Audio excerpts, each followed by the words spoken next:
Exodus part 1. ఇందులో మనం చూడబోతుంది ఏంటంటే, ఈజ్ గాడ్ సైలెంట్? దేవుడు నిశ్శబ్దంగా ఉన్నాడా? అంటే దేవుడు అసలు ఏం పలకకుండా ఉన్నాడా? ఎందుకంటే వీళ్ళు ఇశ్రాయేల్ అందరూ కూడా ఐగుప్తులోకి వెళ్ళి అక్కడి నుంచి దేవుడు వీళ్ళని బయటకు తీసుకొద్దాం అనుకున్న పీరియడ్ మధ్యలోని అంచనాగా చెప్తా ఉంటారు 400+ సంవత్సరాలు, 430 అని అంచనాగా రఫ్గా ఒక 400 సంవత్సరాలు తీసుకుందాం. ఈ 400 years దేవుడు ఎందుకని వీళ్ళు విడిపించలేదు? దేవుడు ఎందుకని సైలెంట్గా ఉన్నాడు? అసలు ఆయన సైలెంట్గా ఉన్నాడా? ఇందులో చూస్తే మనం 2 విషయాలు గురించి మనం క్లియర్గా చూడొచ్చు. ఒకటి, ఈ 4 decades, ఈ 4 decades కూడా దేవుడు సైలెంట్గా ఉన్నాడు. అసలు what is the reason behind it? అసలు ఆయన ఎందుకు సైలెంట్గా ఉన్నాడు? అసలు నిజంగా ఆయన సైలెంట్గానే ఉన్నాడా? ఎందుకనంటే వీళ్ళకి అప్పుడు దాకా వీళ్ళని విడిపిద్దామన్న ప్లాన్ కానీ, లేకపోతే వీళ్ళకి ఒక పలానా మాట ఇచ్చి వీళ్ళకి ధైర్యపరుద్దాం కానీ అట్లాంటిది ఏమీ కూడా కనిపించదు. అందుకే దీన్ని ఏమంటారంటే the period of 400 years silent, the silent period of 400 years అని ఎట్లా అంటూ ఉంటారు ఈ యొక్క పీరియడ్ని. సో అసలు నిజంగా దేవుడు సైలెంట్గానే ఉన్నాడా? అసలు what is the reason behind it? What he has done behind it? దీని వెనకాల దేవుడు ఏం చేశాడు అన్నది ఫస్ట్. అండ్ ఇంకోటి వచ్చేసరికి ఏంటంటే 400 సంవత్సరాల్లోని, అంటే 4 decadesలోని ఎంతోమంది పుట్టారు, ఎంతోమంది చనిపోయారు. అంటే వీళ్ళ మీద దేవుడి రియాక్షన్ ఏంటి? అంటే వీళ్ళ మీద దేవుడి యొక్క రెస్పాన్సిబిలిటీ ఏంటి? అంటే ఇప్పుడు దేవుడు నిజంగా సైలెంట్గా ఉంటే, ఇప్పుడు వీళ్ళు పుట్టి వీళ్ళు చనిపోతే వీళ్ళ బాధ్యత కూడా ఆయనదే కదా. మీకు నా మాట అర్థమవుతుంది? నిజంగా ఆయన ఏం పలకకుండా సైలెంట్గా ఉంటే ఈ యొక్క ఈ పీరియడ్లో, ఈ 4 decades పీరియడ్లోని, ఈ మధ్య పీరియడ్లోని పుట్టిన వాళ్ళందరి పరిస్థితి ఏంటి? అంటే వాళ్ళని దేవుడు అనాథలుగా వదిలేసినట్లే కదా. అంటే వాళ్ళు జస్ట్ 400 సంవత్సరాలు అట్లా కష్టపడి మనం విన్నాం కదా, 400 years 400 సంవత్సరాలు శ్రమలు పొందారు ఇశ్రాయేల్ ఐగుప్తులోని అని చెప్పేసి. అంటే వీళ్ళు ఓన్లీ ఆ బానిసత్వం గురించే పుట్టారా? అంటే వీళ్ళ మీద దేవుడికి ఎటువంటి జాలి లేదా? ఆయన సైలెంట్గా ఉన్నాడు అని అంటే వాళ్ళ మీద జాలి పల్లైనట్టే కదా.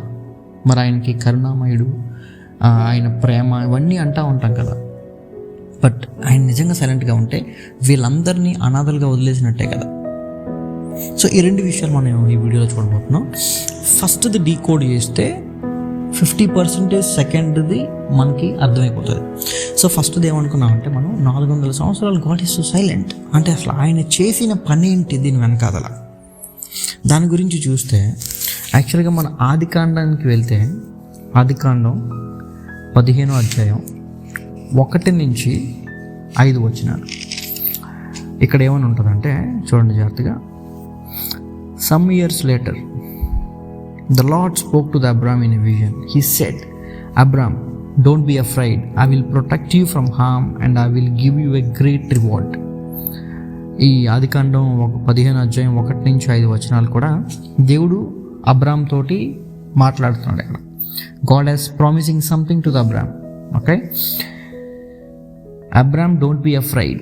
I will protect you from harm and I will give you a great reward. But Abram said, Lord, nothing you can give me will make me happy because I have no son. So when I die, my slave Elijah from Damascus will get everything I own. You have not given me any children. So this slave of mine will inherit everything I have. But then Abram heard the Lord's voice. No, he will not be the one who will get what you have. You will have a son of your own who will inherit everything you have. Malli chota. You will have a son of your own who will inherit everything you have. Then Lord led Abram outside. ఈ మాట జాగ్రత్తగా వినండి. And said, అబ్రాహాముని బయటికి తీసుకొచ్చి దేవుడు ఏం చెప్పాడంటే, look up to the sky, count the stars if you can, your descendants will be like that, you will not able to count them. 5వ వచనం మళ్ళీ చూడండి. The Lord led Abraham outside and said, "Look up to the sky, count the stars if you can. Your descendants will be like that. You will not able to count them." ఇక్కడ అబ్రహాంకి దేవుడు ఏదైతే వాగ్దానం చేశాడో, అందరికీ తెలిసేది అబ్రహాంకి దేవుడు పిలుచుకున్నాడు, వాగ్దానం చేశాడు. అబ్రహాంకి కుమారుడు లేడు, సంతానం లేదు. But God knows exactly what he was doing. అతనికి తెలుసు అబ్రహాంకి ఏం కావాలో. ఎందుకంటే అబ్రహాంకి కొడుకు ఎంత కావాలో, ఒక సంతానం ఎంత కావాలో, అబ్రహాముకు మించి దేవుడికి అబ్రహాంకి ఇవ్వాలనుకున్న సంతానం అంత ఇంపార్టెంట్. ఎందుకంటే హీ హ్యాస్, మనం 1-2 చూడగలం, but God has vision. You can see the generations. మీకు అర్థమవుతుంది కదా. సో ఇప్పుడు ఎక్సోడస్లోకి వద్దాం. ఎక్సోడస్లోని 1వ అధ్యాయం 8-10 వచనాలు చదువుతాను చూడండి. Years later, a new king who knew nothing about Joseph began to rule over Egypt. He said to his people, "Look at the Israelites. There are too many of them and we are already outnumber us. If you don't find a way to outsmart them, there will be too many of them for us to control. Then if there is a war, they will join our enemies and fight against us. They will escape from the land." ఎగ్జాక్ట్గా అక్కడ మనం ఏం చేద్దాం, దేవుడు వాళ్ళకి అబ్రహాంకి బయట తీసుకొచ్చి ఆకాశాన్ని చూపించి నక్షత్రాలను చూపించాడు. If you can count them, నీకు చేతనైతే, నీకు వీలైతే దాన్ని నువ్వు లెక్క పెట్టగలవా అంటే, ఇంతమంది నువ్వు ఊహించలేని, నువ్వు కౌంట్ చేయలేని మందిని నీకు ఇవ్వబోతున్నారు. అంటే నీ ద్వారా రాబోతున్నారు. నీకు ఇచ్చిన సంతానం నుంచి అంత జనం విస్తరించబోతుంది. You will be the father for those generation అని ఆయనకి ఎక్కడైతే వాగ్దానం చేశాడో దేవుడు, ఆ వాగ్దానము ఇక్కడ నెరవేర్చాడు. ఎక్సోడస్ చాప్టర్ 1లోనే చూస్తాం మనం. నేను చదివిన జస్ట్ 8, 9, 10 వచనాలు. బిగినింగ్ ఆఫ్ ద చాప్టర్, ఇది ఎండింగ్ ఆఫ్ ద చాప్టర్ కాదు. అంటే దేవుడి 400 సంవత్సరాలు చేసిన పని ఏంటంటే, ఆయన ఇచ్చిన వాగ్దానాన్ని ఆయన నెరవేర్చుకున్నాడు. అవుట్ సైడర్గా చూస్తే ఎట్లా కనిపిస్తుంది అంటే, God is silent, God is silent, ఆయన అసలు లేడు, ఆయన పలకలేదు, వినబడలేదు. No no no no no. Hebrew రాసిన పత్రికలోని 10:23 ఎట్లా ఉంటుంది, he who promised he is faithful. వాగ్దానం ఇచ్చినవాడు నమ్మదగినవాడు. అంటే ఇక్కడ ఏం జరిగింది అని అంటే, ఆయన ఇచ్చిన వాగ్దానాన్ని ఆయన చేసుకున్నాడు. జనాలందరికీ ఈ వాజ్ సైలెంట్ సైలెంట్ సైలెంట్ అని కనిపిస్తూ ఉంది, కానీ but he's not in silent, he's in the progress of what he's promised. ఆయన చేసుకున్న వాగ్దానానికి ఆయన ప్రోగ్రెస్లో ఉన్నాడు. ఈ 400 సంవత్సరాలు చేసింది ఇది ఆయన. అబ్రహాంకి ఏదైతే వాగ్దానం ఇచ్చాడో, ఎందుకంటే సేమ్ ఆ వాగ్దానం దేవుడు ఎట్లాగైతే అసలు పర్ఫెక్ట్గా పలికాడో, ఆ స్టార్స్ నుంచి, నక్షత్రాలను చూపించి ఇవంతా ఏదైతే మన ఎక్సోడస్ జెనసిస్ చాప్టర్లో మనం చూసామో, 15వ అధ్యాయం 1-5 వచనాలు ఏదైతే చూసామో, ఎగ్జాక్ట్గా అది ఎక్సోడస్లోనే నెరవేరింది. వీళ్ళు కూడా అదే చూసి భయపడతారు. సేమ్ థింగ్ చూసి వీళ్ళు భయపడతారు. ఏం భయపడతారు? వీళ్ళు మనకన్నా మించిపోయారు వీళ్ళు. అంటే ఇప్పుడు ఐగుప్తులు ఇస్రాయిల్స్ని చూసి ఎక్కడ భయపడుతున్నారంటే, వాళ్ళ అవుట్ నెంబర్ని చూసి భయపడుతున్నారు. అంటే వాళ్ళ జనాంగాన్ని చూసి వీళ్ళు భయపడుతున్నారు. వాళ్ళకి ఇంక ఏం చూసి భయపడట్లేదు, కానీ వాళ్ళ నెంబర్, వాళ్ళ సంఖ్య, వాళ్ళ జనాంగ సంఖ్యను చూసి వీళ్ళు భయపడుతున్నారు. అంటే అర్థమవుతుంది కదా అసలు ఎగ్జాక్ట్ ఎట్లాగా దేవుడు చేశాడంటే, అక్కడ ఇచ్చిన వాగ్దానం ఇక్కడ ఈయన 400 సంవత్సరాలు టైం పట్టింది, నెరవేర్చుకున్నాడు ఆయన. సో వీళ్ళు భయపడేది కూడా సేమ్ నెంబర్ చూసే భయపడుతున్నారు. అంటే ఎంత పర్ఫెక్ట్గా దేవుడు దాన్ని మ్యానిఫెస్టింగ్ చేశారంటే, అది అసలు అద్భుతం. అది అవుట్ సైడర్గా చూస్తే అది చాలామందికి ఏంటంటే శ్రమలు శ్రమలు శ్రమలు శ్రమలు.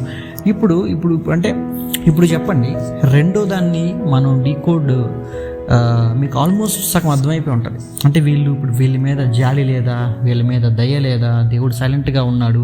ఈ 4 decades జనాలంతా కూడా శ్రమలు పడ్డారు. వాళ్ళు శ్రమలు పడలేదు.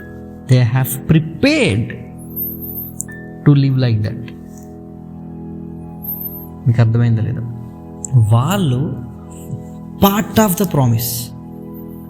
ఇప్పుడు 400 సంవత్సరాలు ఎవరైతే వీళ్ళు పుట్టి చనిపోయారో, ఈ తరాలు 4 తరాలు అందరూ కూడా they are part of the promise.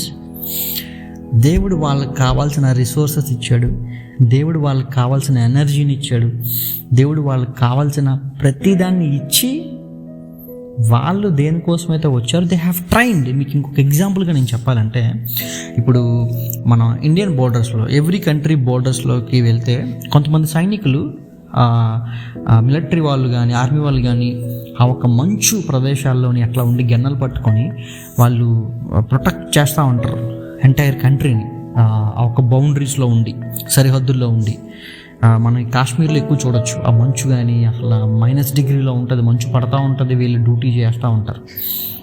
వీళ్ళ గన్నలు పట్టుకొని నైట్ లేదు, మార్నింగ్ లేదు, అసలు చూడ్డానికి మనకి చాలా భయంకరంగా ఉంటుంది. అరే అసలు వీళ్ళు చాలా కష్టపడుతున్నారు, అసలు వీళ్ళు అసలు ఎట్లా తీసుకుంటున్నారు దాన్ని, ఎందుకంటే అంత మంచు పడతా ఉంటుంది, ఫుల్ ఆఫ్ స్నో, ఆ టెంపరేచర్ చూస్తే మైనస్లో ఉంటుంది, but at they have to stand at the boundary.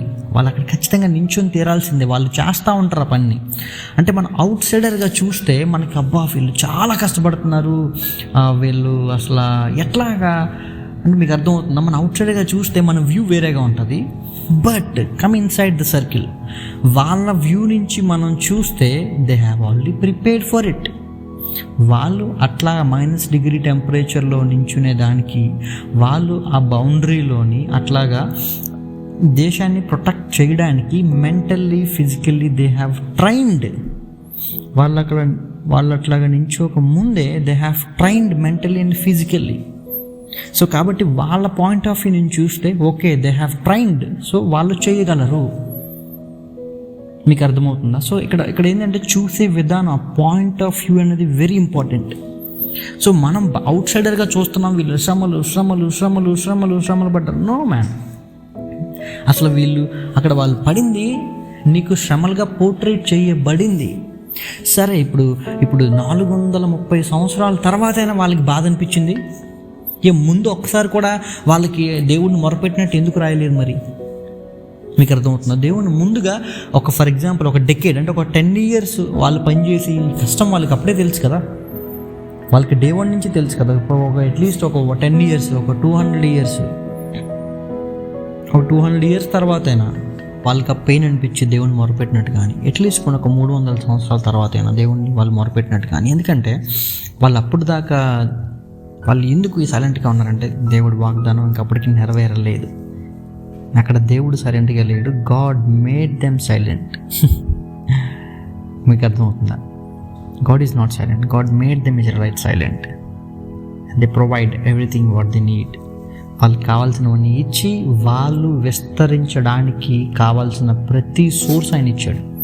ఎందుకంటే వీళ్ళు విస్తరించడం ఎంత ఇంపార్టెంటో వీళ్ళని కన్నా దేవుడికి ఎక్కువ ఇంపార్టెంట్ వాళ్ళు విస్తరించబడ్డం. ఎందుకంటే వాగ్దానం చేసింది ఆయన, వాగ్దానం ఇచ్చింది, ఆ మాట ఇచ్చింది దేవుడు. కాబట్టి వీళ్ళు విస్తరించడం దేవుడికి చాలా ఇంపార్టెంట్.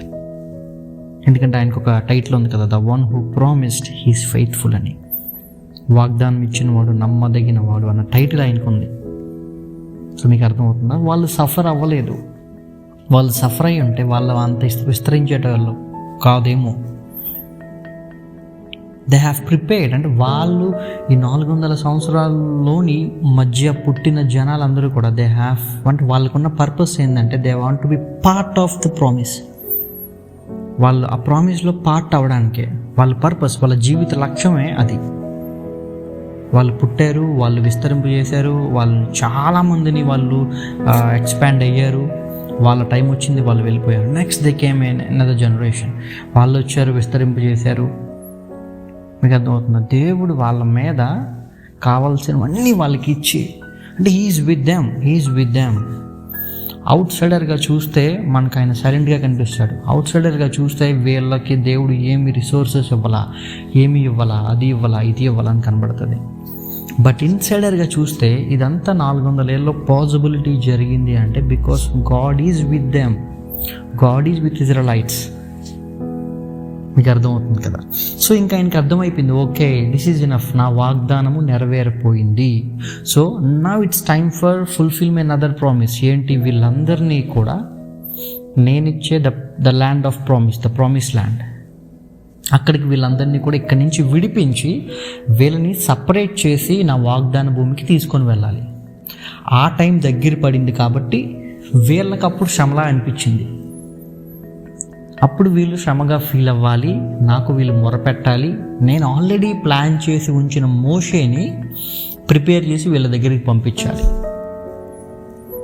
అప్పటి వరకు వీళ్ళు సైలెంట్గా ఉండాలి. సో కాబట్టి ఆ పీరియడ్ అయిపోయిన తరువాతే they cry to the lord, దేవా మాకు ఇది చాలా ఇబ్బందిగా ఉంది, మమ్మల్ని విడిపించు అని మొరపెట్టినట్టుగా. అప్పటి వరకు వీళ్ళు మొరపెట్టలేదు, ఎందుకంటే దేవుడు వాగ్దానం అప్పటికి ఇంకా నెరవేరలేదు. ఆ ప్రామిస్ ఫుల్ఫిల్మెంట్ అయిపోయింది. Now it's time for another promise. మీకు అర్థమైంది అనుకుంటా. సో ఇప్పుడు ఎవరైతే దేవుడు నాకు పలానా వాగ్దానం చేశాడు, ఆయన పలానా మాట నాకు ఇచ్చాడు, దాన్ని నేను బలంగా నమ్మి కొన్ని ఇయర్స్గా వెయిట్ చేస్తున్నాను, కొన్ని పీరియడ్ ఆఫ్ టైమ్గా నేను ఆయన మీద వెయిట్ చేస్తున్నాను అని ఎవరైతే ఉన్నారో ఈ మాట గుర్తుపెట్టుకోండి. నీ జీవితంలోని ఆ వాగ్దానం నీకు నెరవేర్చడం ఎంత ఇంపార్టెంటో, నీకన్నా ఆ వాగ్దానం నీ జీవితంలో నెరవేర్చబడడం దేవుడికి చాలా ఇంపార్టెంట్. ఎందుకంటే ఆ వాగ్దానం ఇచ్చింది ఆయన. The promise is him. The promise belongs to the God. ఆ వాగ్దానం ఆయనది. So don't be discourage. చిన్న ప్రార్థన చేద్దాం, అందరూ ఏకీభవించండి. Thank you so much father. నువ్వు ఇచ్చిన అవకాశాన్ని బట్టి వందనమయ్యా, నువ్వు ఇచ్చిన మాటను బట్టి వందనమయ్యా, నువ్వు ఇచ్చిన ఆపర్చునిటీని బట్టి వందనమయ్యా. నువ్వు మరలా గుర్తు చేస్తున్నావు యేసయ్యా, వాగ్దానం ఇచ్చినవాడు నమ్మదగిన వాడని. Thank you so much father for strengthening our hearts with this word. ఎవరైతే వింటున్నారో ప్రభువా, వారి హృదయాల్లోని ఈ మాటతోటి ధైర్యాన్ని ఇచ్చినందుకు, మాకు యొక్క యూట్యూబ్లో యొక్క అవకాశాన్ని ఇచ్చినందుకు, నీ ప్రేరేపణ ద్వారా ఈ ఆడియో పాడ్కాస్ట్ చేపించినందుకు, విన్నవారిని బట్టి నా బట్టి నీ కృతజ్ఞతాస్తుతులు తెలుపుకుంటూ నా యేసు నామం పేరట అడిగి వేడుకొనుచున్నాను పరమ తండ్రి. Amen. Thank you for listening.